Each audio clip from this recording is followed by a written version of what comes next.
प्यारे बच्चों, ये आपकी आज की वर्कशीट है 24 तारीख की, कार्यपत्रक 36 यानी वर्कशीट 36।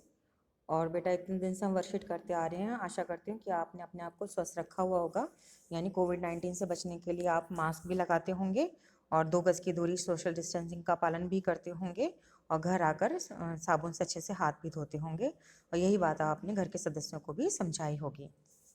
चलिए आज हम प्राणियों में पोषण की बात करते हैं। हम पढ़ तो कई दिन से रहे हैं, लेकिन आज हम पढ़ेंगे पाचन और खाद्य अंतर्ग्रहण के विभिन्न विधियों के बारे में। तो खाद्य अंतर्ग्रहण का मतलब है कौन कैसे खाना खाता है। जैसे मेंढक जीभ से ही कीड़े मकोड़ों को पकड़ लेता है और निगल लेता है। सांप जो है मुंह से चूहे को खा लेता है, निगल के खा लेता है। और मधुमक्खी जो है फूलों का रस पीती है। तो पाचन का अर्थ होता है कि जो भी हम खाना खाते हैं वो इस प्रकार से टूट जाता है कि वो पानी में घुल जाता है। जैसे पानी में आप शरबत घोल लेते हैं ऐसे घुल जाता है और आपके खून यानी रक्त में चला जाता है। तो खून तो बेटा आपको समझाने के लिए बोला, विज्ञान पढ़ें तो रक्त बोलेंगे और उससे सारे शरीर में पहुंच जाता है, क्योंकि जहाँ पे भी आपको चोट लगती है खून आ जाता है ना, यानी रक्त आ जाता है ना बेटा, इसलिए। तो भोजन कहाँ जाता है? पेट में। पेट नहीं बोलेंगे बेटा, विज्ञान पढ़े ना, आमाशय बोलेंगे।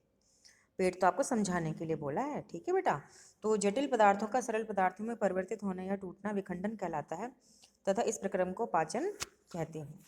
तो कहने का मतलब है जटिल पदार्थ मतलब जो भोजन हम करते हैं, सब्जी खाते हैं, फल खाते हैं, मूली खाते हैं, गाजर खाते हैं, तो वो जटिल पदार्थ हैं। और सरल पदार्थ में परिवर्तित होने का मतलब है वो इस प्रकार से पच गए कि वो पानी में घुल गए, तो उसको हम टूटना या विखंडन कहते हैं और इस प्रक्रम को पाचन कहते हैं। तो भोजन अंतर्ग्रहण यानी भोजन खाने की जो विधियां सभी जीवों में अलग अलग भिन्न भिन्न होती हैं और कुछ विशेष संरचना या अंग होते हैं। जैसे कि मेंढक जीभ से ही खा सकता है, केवल पकड़ के चूस के मतलब निगलता है। जो सांप है वो मुंह में अपने दांतों से शिकार को अंदर धकेलता है। और मधुमक्खी जो होती है ये चूसती है साइफन विधि के द्वारा। तो इस सारणी में भोजन के पोषण के प्रकार, भोजन के प्रकार विधि बतानी है आपको। प्रेक्षण सारणी में लिखना है। प्रेक्षण मतलब जो आपने देखा समझा। और सबसे नीचे अंतर्ग्रहण की विभिन्न विधियां दी गई, ये देखिए दे रखा है ना बेटा, ये छीलना, चबाना, काटना, पकड़ना, निगलना, साइफनी, स्पंजी, चूषण, जिनसे जंतु भोजन का अंतर्ग्रहण करते हैं। तो ये विधियों के नाम है, यहाँ से आपको भरने हैं। तो अंतर्ग्रहण की विभिन्न विधियां जो हैं, जंतु का नाम है, जैसे घोंघा है तो इसका आहार लिखेंगे मिट्टी और काई, और आहार की विधि लिखेंगे चूषण। स्पेलिंग कहाँ से देख लेंगे? नीचे से। चींटी है, इसका लिखेंगे अनाज, चीनी, मिठाई। आहार की विधि क्या है? काटना और निगलना, ठीक है। चील का लिखेंगे खरगोश, मेंढक, छिपकली, मछली। और आहार की विधि क्या है? काटना और निगलना। मरमर पक्षी को बेटा इंग्लिश में हमिंग बर्ड कहते हैं। तो इसका आहार का प्रकार हो गया फूलों का रस, आहार विधि हो गया साइफनी। साइफनी शब्द यहाँ से लिख लेंगे। जूं का आहार हो गया खून पीना, और आहार की विधि होगी काटना और चूसना, दोनों लिखेंगे, ठीक है। पहले खाल काटती खून चूसती, खून नहीं बोलेंगे बेटा, रक्त बोलेंगे, याद है ना। मच्छर में आप लिखेंगे खून और फूलों का रस, मतलब पत्तियों का रस, ये भी लिख सकते हैं। और फूलों के क्योंकि फूलों के ऊपर भी मच्छर मिलते हैं तो आप इसमें खून पौधों का रस लिख सकते हैं। आहार की विधि क्या होगी?